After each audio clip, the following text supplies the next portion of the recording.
I said, hey, welcome to the Man Cave Happy Hour. I said, hey, welcome to the Man Cave Happy Hour. We're gonna drink a fine whiskey and smoke a really fine cigar. It is time for happy hour. It is the Man Cave Happy Hour. Whiskey, cigars, spirits, the stories that go along with it. I'm Jamie Flanagan. That over there is the sexy August Gitchlag. Oh, Matt Fox. You have to add that sexy in. I did. You got Foxy already in the name, buddy. Adjective. And that's Matt Fox over there across from me in our usual spots. Yes. Happy New Year, fellas. Merry It New is. Year. Merry New Year. Merry New Year. Yes. So, yes. We were fortunate enough to run into each other a few times during the holidays. So we got an extra body on board. We're going to get to him in the second half. Aaron's just kind of hanging out for right now.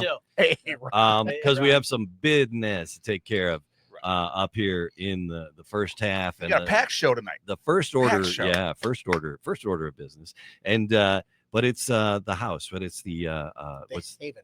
Haven House. So we're gonna get to House of Aaron Detroit. and the Haven House of Detroit very, very soon. And we have our welcome cocktails. Yes. So cheers. It was welcoming. I feel better already. Cheers. And subscribe, leave a comment. All the podcast things and all the podcast places. You Do got that. Do Do it. that. And so and the best thing you could possibly do is tell a friend. Mhm. Haven Homes. Oh no, it's not. Well, it's a it- positive. It's thing. a positive Positive thing. thing. The amazing work that you and your wife are doing. People facing challenges. Yeah, you're saving lives. You're out there saving lives. Trying and I to, yeah. get that. So, Yes. and Aaron, before we dive in to the project, Yeah. Tell me about your childhood. Oh, my You childhood. knew it was coming. I did. I should have been thinking about this the whole time. Well, I grew up in Ohio. Not an Ohio State fan. Hey, I can happily say- way to go. Ohio. Yeah, I don't know how I avoided that. All my uncles are Ohio State fans. Mhm. What part of Ohio then? Northwest corner, cornfields and construction workers. Oh, fair play. Northwest. So Yeah. what would have been the local college that was D1? D1 Toledo. Toledo Rockets. Yeah. The Okay. Rockets. So we're West, talking Sandusky area. the or Rockets. like Uh, Monroeville, I'm thinking that's Bellevue. more west but- of there. Watch there. Okay. Yeah. Okay. Yeah, so about 30 minutes west of Toledo. I can always expect the only thing I don't like about Toledo is every single team down there is blue and gold. It doesn't make any sense to me. Mm. My high school was blue and gold. The walleye, I've gone to Yep. walleye games. They're a Yeah, riot. yeah. They're fun, but they're blue and gold. Yeah. And I can't wear that shit. And then they, the Toledo Rockets, great name, everything you like about it. You want them, Stripes. succeed. You You just wanna need to wear root for 'em. stripes. You'll be all right. God damn it. But anyway, so okay. So an Ohio guy. Cool. Yeah, Ohio guy. I like 'em. My wife and I met in college. Oh, Yeah. Where do you go to school? Goshen College, Goshen, Indiana. Go. All right, that's a fresh one. I don't know that one. So that is 20 minutes from the greatest university ever, Notre Dame. Ah, fair play. So, Okay. so yeah, big Good Notre Catholic boy over here. Not exactly, Same. but big Notre Dame fan. And so yeah, we met there, got married early 20s. It doesn't happen anymore, but No, it doesn't. so yeah, we moved to Minnesota. So you're 25 now. So you've been married for 25, yeah, just 5 Mhm. years. With an 18-year-old Yeah. kid. Yeah, with an 18-year-old son that he's arguing sports with. Right. Yeah. Yeah, we moved to Minnesota for 8 years before relocating back to Michigan, St. Paul or just south in Was she Rochester. originally a Michigan person? So she was originally from Illinois, Ah, Peoria area. How did you end up in Michigan then? Yeah. Why'd you? Family. Oh, So once fair we started having kids, Okay. we moved back to be a little bit closer. Instead of 8.5 hours, it was 2 hours, 2.5 hours. it's easy. See, It's like, an easy yeah, I one. have family members that didn't want to necessarily live near their in-laws, so they went to a different part of the Yeah. like within Yeah. 4-hour drive. I mean, you get too Yeah. close, then it's a little uncomfortable. Yeah, right. 2.5 hours is about right. Yeah. I mean, but you got married in your 20s. That's Yeah. the age when people were living on the same street as their parents. Yeah. 100%. Yeah. That was that same era. That happened. Everyone that went to my high school lives in the same fucking neighborhood still. All of that. So anyway, Yeah. I digress. No, we moved to Minnesota, moved back to Michigan. My wife's been she's a nurse practitioner. Okay. I've been in social work and strength and conditioning at the collegiate level for most of my career. And then Why do we keep adding these guys onto this podcast that have zero body fat? Yeah. I mean, it's starting to make you feel even older and more out of shape. I know. but it is what it is. Once I we need some motivation. It's first of the year, beginning of the year. Right. Thanks. Aaron, anything I can do for you guys. Yeah, we'll take it.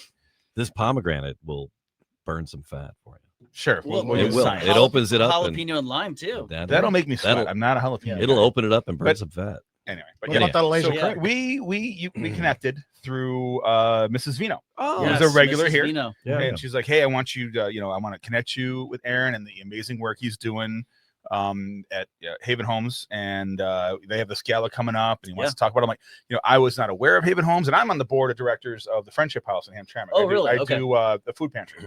Yeah, and food insecurity, it's like a big deal right now. Absolutely. So I'm putting a lot of my efforts into that, more than any board member usually has to. It's usually, we're going all in. So another charity that anything I can get involved in, anything that we can help, that we can use our goofballness here to get other people to hear about. We are all about it. And so I'm grateful to Mrs. Vino for connecting us. Yes. And tell us more about how this happened and how you ended up in this space. What is Haven House? What is it? Yeah. So my wife and I have been running with Love Runs, which was through a church in Plymouth area, raising funds while we're training to donate to Vista Maria and the Soap Project and different things like that, all in preparation for the Detroit Marathon. So my wife has ran 4 marathons, I think. You fucking nerds. No, I'm doing the 5Ks. Okay, I can do that. I can do that. Yeah. I'm down. 5Ks. I had a kid, 2.5 miles. Yeah, with a flask in your pocket. Yeah. You and I remember Budapest very differently. Anyway, all right. So you're training? So we're training for that, raising funds, and I started doing some outreach. Which led us to Haven Homes in Detroit. So one night on outreach, we were able to get a young lady off the streets, take her to rehab. She checked herself out 3 days later and went back to the same area that she was being trafficked from. And her handler stabbed her to death. Oh, goodness. So that was kind of you saw this like firsthand. You were you're probably pretty new to the outreach. 100%. Yeah. I'd only been doing it maybe a year and a half, 2 years. Oh, that's still a lot. I mean, most people don't last that long when they're doing that kind of work. Yeah, you were a social worker by training, right? Worker, yeah. So there's a little bit of that. There's in your background. Okay, I get that. Absolutely. Yeah. The average volunteer doesn't handle that well. No, absolutely not. Right. Emotionally, yeah. Right. It's a hard one. It's a lot on a daily basis that you talk through, that you see happening out in the world. It's a very difficult area to work in and stay positive. Yeah. Okay. Right. And so from that, we kind of recognized that there were gaps in the system. There were gaps in being able to provide services to this type of population. And so my wife, being in strategic development for the last almost a decade, and my social work background, now, I have my builder's license to be able to renovate these homes that we're putting women into. Okay. We had a lot of the components to be able to at least get it off the ground, and then surround ourselves with the right people. General contractors. Yeah. And so a lot of my subcontractors will do in-kind donations when we're renovating the homes.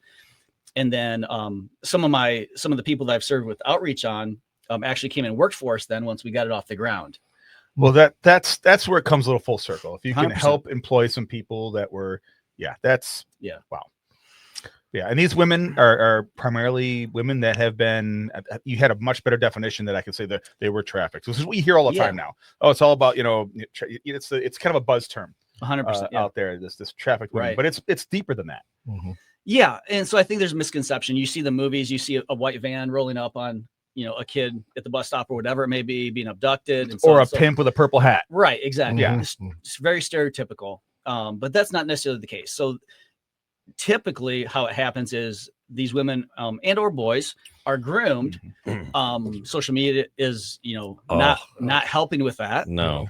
And so they're groomed over a period of time and really preying on the weaknesses of the individual.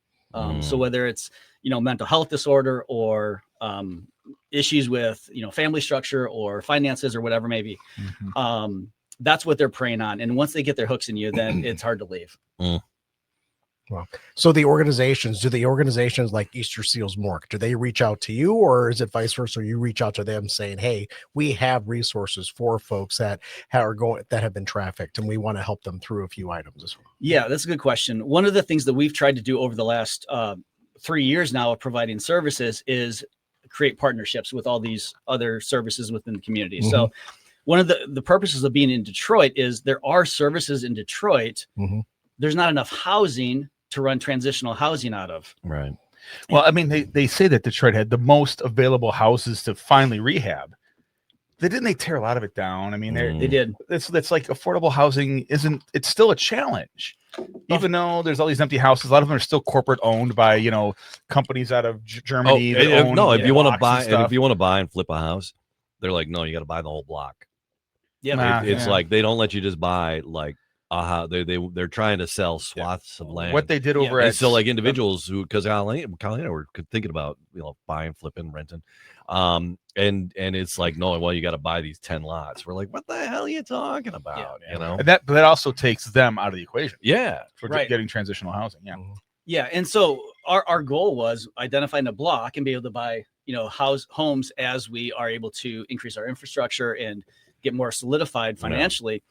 To your point, though, the developer came in and bought 9 or 10 at a time, which we can't compete with. Right. That's well, that's what the city wants. They want to get rid of it. It's huge because the city is so damn huge, and they want to get rid of it in large chunks. It's like we gotta move it. We're moving it out. It's time to go.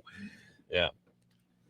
And are you competing with the group home aspect? Are these single family, multiple people? I mean, sometimes there's a strength in having people with shared trauma experiences being in the same space, so they can talk and they can kind of, they don't run away. They don't feel right. I don't know which way do you guys? And part of the expression like halfway homes or shelters. Yeah, that's a terrible. I hate all the terms. That's why the misnomer out there. That's why I know. Just throw a flag if we use something. Transitioning from drinking and laughing about booze and then going into serious stuff isn't our usual. Not our usual, but we're professionals. I'll edit this into 2. Professional.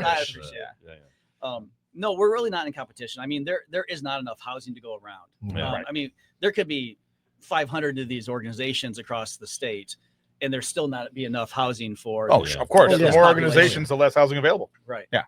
And so Michigan ranks in the top 10 in nationally. Yeah. For human trafficking or commercial exploitation or any other variation of that, and not a top 10 that we really want to be. Not a top 10. Yeah. And the AG just came out with her most recent report, and we ranked as an F across the states. Yeah. Why is that? What are we lacking here in Michigan? That's a good question. Would it be because we got an F for the rating, but we were like number 10 in the escalation of the problem? There are a lot of amazing people doing a lot of amazing things Detroit, in Michigan alone. Agree. There's just not enough. There's not enough. Exactly right. That's what it is. Okay. That's what it is. Yeah. And so I think it's going to take system change, and that's kind of what I'm attempting to do over the next 3 or 4 years is aligning myself with the AG's office and some of these other commissions to be able to make legislative change that provides more funding and resources to these type of populations. Yeah. It's an uphill. It's not a tremendous slope, but that's an uphill slope that you are going to be fighting. Absolutely. It sounds like the support hasn't kept up with the buzz. Correct. Yeah. Is there a couple different facets with this too? Are there people that are being brought in from other countries and being trafficked, and then there's like runaways and people with addictions that are being abused here? Is there one that is more prevalent in Metro Detroit, or is it all just a big S show? That's a tough one to answer. I think if you look at the most recent bus, I know there was one in Oakland County a couple of weeks ago. Southfield made the news a couple of months ago, and that particular individual brought somebody up from Louisiana. Okay. And so people are, it's all about supply and demand. The unique thing about Detroit, and the reason it ranks so high, is because there are so many sports teams downtown. Everything is being developed. We host North America's largest auto show, and I think there's a misconception that it's socioeconomically low income trying to seek out these type of services, and that's not the case. Nope. It's white collar individuals that have the money to be able to do this. It's the CEOs wearing pantyhose, right? Yeah. We've heard about that. Wow. Yeah. What you do on the daily basis, it's got to affect you. How do you stay positive? That's a great question, man. How do you stay positive through everything that you're seeing and people that you're meeting and helping? And what do you do? Well, I think the biggest thing is, one, I'm going through this with my wife, who's the co-founder. And so we can kind of console each other, and we have our ebbs and flows. Sure. With how we're dealing with different things. But I think that the most positive thing is, hearing the success stories. Since 2023, since we started providing services, we've had 3 graduates of the program. Okay. That's fantastic. To be a graduate, you have to go through. What's the graduate? What does that entail? Yeah. And so you have to meet certain benchmarks. You have to, the ultimate goal is to heal from the trauma they've experienced. But on top of that is hitting the benchmarks. So making sure that we've gained their legal documents, because most of them come to us without any birth certificate, ID, so on and so forth. Is that obtaining like a guardianship over the individual to help them through things, or not necessarily? Okay. So all the women that we provide services for are adults, and so there's it's almost, if I can use the example, if you think about the movie The Accountant with Ben Affleck. Yes. Right. First or second one? The first one. Thank you. I haven't seen the second one. I heard it's good. It's not bad. It's not. I heard it's very watchable. Yes. Absolutely. Yeah. Great sequel. Yeah. But the first one, they're at the very beginning, he goes to the institute and they're putting together a puzzle, but it's upside down. Yep. Right? Yep. It's a great thought of, okay, that's who this kid really is. Right. Yeah. And so we are essentially providing the opportunity to be able to put this puzzle together upside down. They've had everything torn apart, from finances, credit scores well below 100, and putting if they have any at all, right, and putting all these pieces together alongside them. Well, I mean, that's how they're manipulated sometimes, is like they totally stripped of all their identification. And so that's how they get and so they can't do anything on their own, because they have so they need an ID to get a job, to get an apartment, to get resources. into It's a more severe, to resources. It's homelessness with a whole bunch of added shit. 100%. It's so just getting all that paperwork back, as a first step towards the next step. We're not just talking state level, we're talking federal level, with social security numbers, with tax returns and all that. There's a lot that goes into that you have to work through. So the 3, you said you had 3 graduates? We've had 3 graduates, since 23. That's fantastic. Yeah. And so our capacity is to be able to serve 8 at a time. We've renovated 2 homes, and we can provide, individual space for up to 8 residents at a time. Okay. And so we walk through it with them, not only gaining the financial documents, but teaching them life skills, financial literacy, as we talked about earlier, and then identifying what their goals are. I mean, ideally, they're responsible for whatever their trajectory is. Sure. And so we're just being able to come alongside them and be able to, put those pieces together with them and connect them to the right resources. I think Aaron's just earned the #1 draft pick for all the today. I think he gets to pick whichever one makes him happiest. Right. For him and his wife. So what do you have coming up? You have a gala coming up, right? And that's what we first talked about, and about like how can we help and promote that. Tell us about that. Tell us about this gala and how what kind of money you're raising and what you're doing. Yeah, so traditionally we do a golf outing every June, which this is count us in. We are golf outing idiots. Golf outing? Yep. Yes. Come along as we can dress dumb. Not a problem. Can we like we all wear like flamingos? You can do whatever you want to do. Okay. All right. Do whatever you want. Game on. All right, we're in. Please invite us. We're in. The golf outing is all about a good time and just being out on the course and enjoying the. Is it a weekday outing or is it a weekend? It is it's always the first Wednesday of June. Okay. All right. First Wednesday of June, and you can. Isn't that Jobby Nooner? I don't know. First Friday. It's the first Friday or whatever. It's the first Friday of summer. Never mind. So anyway, first Wednesday of June. Yeah, first Wednesday of June. I think it's June 3rd this year at Fox Hills Golf Course. Right up my alley. We did outing there before. Yep. Yeah, great course. We've been super successful with it. But we wanted to be able to become more self-sustainable, and so this is our first gala. It's the Hope and Toast Gala. Yes. Where's this at? This can be at the Garden Theater on Woodward Avenue. Oh, the Majestic Complex. Is that the Majestic? No, I don't think that's the Garden Theater. No. Oh, no, it's not. Oh, different. It's different. Yeah. We'll link it. Don't worry, folks. We're going to show you where it is. We'll show you. All right. We're going to show you where it is. So it is February 28th. Doors open at 6:30. Full bar, 6:30 to 10 o'clock. We're going to have live music and a DJ. Live paddle auction. Great curated food from Detroit. Culinary experts. Mrs. Vino is helping us provide us with a signature drink and a mocktail. But it's really going to be a great event. We're excited to be able to host our first one here. It's kitty corner from the Majestic. Okay, it was in that area. Right across the street. Okay, right across the street. And over. Yeah. Okay. Yeah. All right. Aaron, Thank you. Yeah. The work that you do. So the website, where is the website? How do people get connected for the golf outing? How do people get connected for the gala? Yes, everything can be found at havenhomesofdetroit.org for the gala, specifically /gala. We are at, I think we're at 100 individuals currently registered. We're shooting for 200 to 250. Okay. Nice. We're expecting the AG to be there, some senators, representatives. It's going to be kind of a community event. Sure. And we're really excited to be able to put it on there. Yeah. Great venue.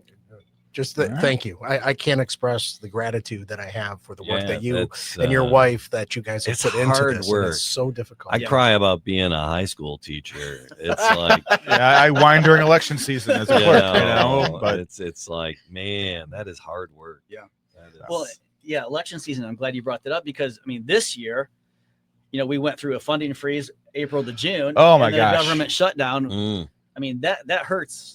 Nonprofits across the board. It does. And we don't even know the future of CDBG funds if you're involved in any of that, trying to capture any of that money. We don't know that.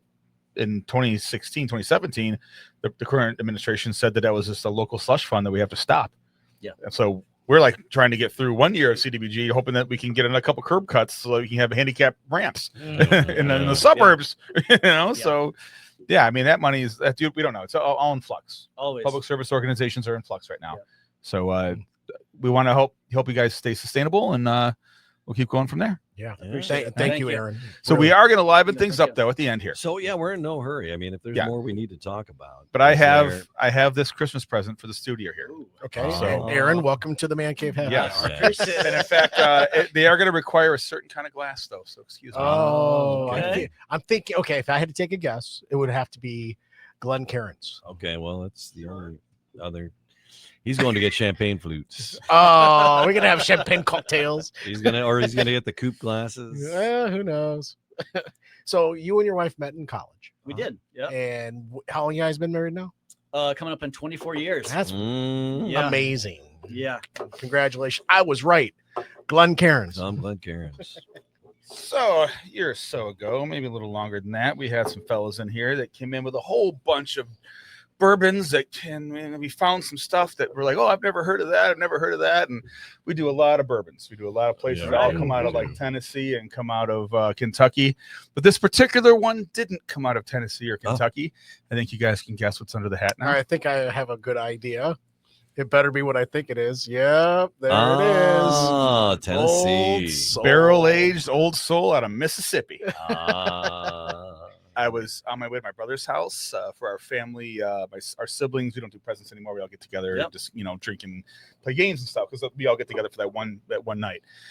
And at his local party store where he gets his bourbon, where we stopped just to grab some literally barefoot Moscato for my sister. Right. This is sitting up next to the register. And a barrel pick of Old Soul. You're like, oh. And I'm like, shit, how much? She goes, wah, wah, wah. I go, put it on there. I'll take it. So how much was wah, wah, wah, wah? I would tell you a little less than boing. I think folks can figure that out. Fair. So I cracked it, but I did not drink it. Oh yeah, I cracked it and I said, oh crap, we got to take this. I got to take this. That is dark. I don't think if I'm allowed. Am I even allowed? Dark, so the other Old Soul, dark. We had a bottle that they left here, and it was about this much, and they left it here, and we had to literally hide it from each other. We played musical chairs with it so we wouldn't drink it when we came in. And it's Mississippi whiskey. No one knows. Mississippi is not a whiskey town. No, you don't totally always think of that. I'm glad you're here to share with this. A little nip. Get your little nip. Yeah, these are higher. This is higher octane. What's the proof on that? Get the cheaters out. You need some school night pour on that one. Yeah, well. Yeah. After this is 124.98 proof. Yeah. Okay. Daddy's got to work tomorrow. This is from Harper Liquorland. So that's why I cracked it and said nope with the boys. Yeah. With the boys on a quieter night. Give me a school night pour. Yeah. There you go. Thank you. Night pour. Yeah, we didn't have a school night pours the night we tried this the first time. No. Nope. We all had to Uber home and call in sick. That was nuts. last night. They had like 15 bottles of barrel aged stuff we had to try. Oh yeah, that's reminiscent of what I remember. That's the same smell. Yeah. It's a different kind of yeah, that's nice. Yeah, isn't it cool? Mm-hmm. Isn't it cool? You say.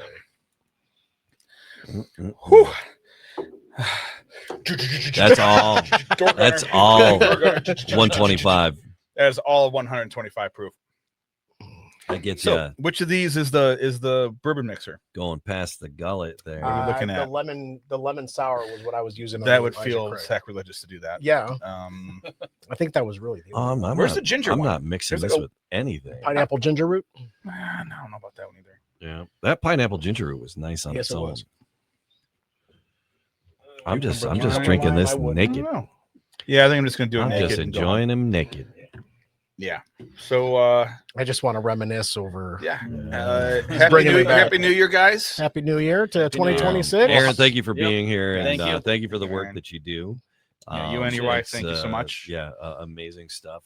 And we'll share all those links. And count us in for the golf outing. We're always looking for a reason to skip work and do dumb stuff. I put it in my calendar already, and I have to have a serious conversation with my boss, my leader. Yes. Yeah. Well, my vacation resets on June 1st, so that's perfect. Well, good for you. I have like 5 weeks of vacation to kick in, so I'm like, all right, and all my sick time, sniffle, a little early summer cold. Yep. That's like my last week of school. Oh no, you're screwed. Well, I'll get the usual suspects. I'll bring in Mulso. You're gonna be retired by then. No. Bringing them. Oh yeah, you'll be retired by then. I'll be phoning that in. Yeah. Okay. There you go. This is it. Last dance for you, man. Yeah. All right. Cheers. Cheers, everybody. Gentlemen. Hey, this guy next to me is Aaron. Cheers. Aaron from Haven House, Detroit. Hey, that over there is August Gitschlag. That's Matt Fox. His name's Jamie Flanagan. Jamie Flanagan. Yeah. There it is. Yeah. You're one of us. One of us. Cheers. One of us. One of us. Cheers, everybody. Thanks for listening. All right. See you next time.